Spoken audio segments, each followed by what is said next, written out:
Naka frontage po tayo mga kaparmlat ng almost 30 meters sa Cemented Barangay Road. At ito po yung property, punong-puno po ng lansones mga kaparmlat at saka po rambutan. Yan, siksik po sa pananim yung ating property. At napansin nyo po ay wala na pong bunga. Yan, katatapos lang po nila mag-harvest mga kaparmlat. You are watching Realty Philippines TV. Please don't forget to subscribe. Yan po mga kaparmlat, masdan nyo po yung distansya ng lansones. Kaya po walang sayang sa ating mga lupa dahil punong-puno po ng prutas. Yan, para po mas marami pa kayong mapakinabangan dito. Pwede ho natin lagyan sa ilalim po ng luya. Yan, gusto po ng luya, yung ganitong klase na mayroon pong mga kahoy sa taas mga kaparmlat. Yan, 30% na sunlight ay pwedeng-pwede po sa mga luya mga kaparmlat. Bungkalin lang po natin yan at saka po taniman ng maraming luya. Mahal din po yung kilo niyan mga kaparmlat. At ito pa, mayroon tayong nakitang natural na pampaasim, kamyas.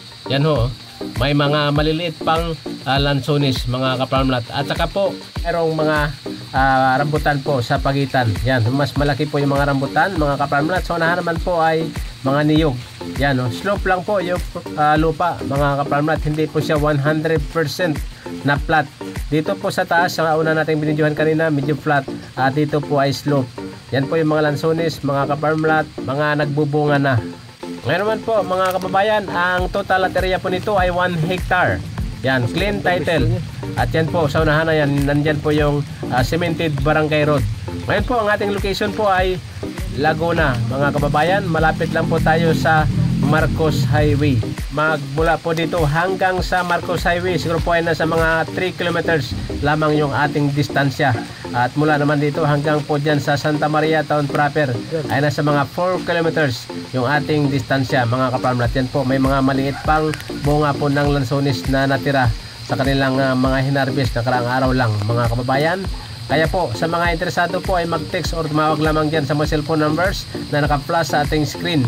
Ito po yung lansones farm na nagbubunga na mga kaparmlat. Hindi na po kayo maghintay ng ilang panahon para po pagnabangan yung produkto dito mga kaparmlat. Yan, may mga naiwang bunga pa dito.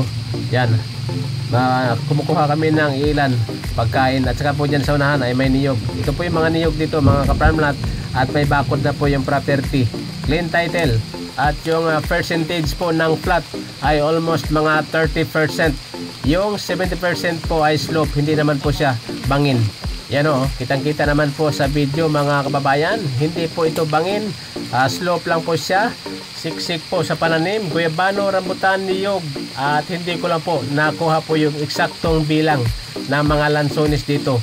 Pero kitang-kita naman po sa distansya niya mga kaparmlat, mga 5 meters lamang yung distansya po ng lansones.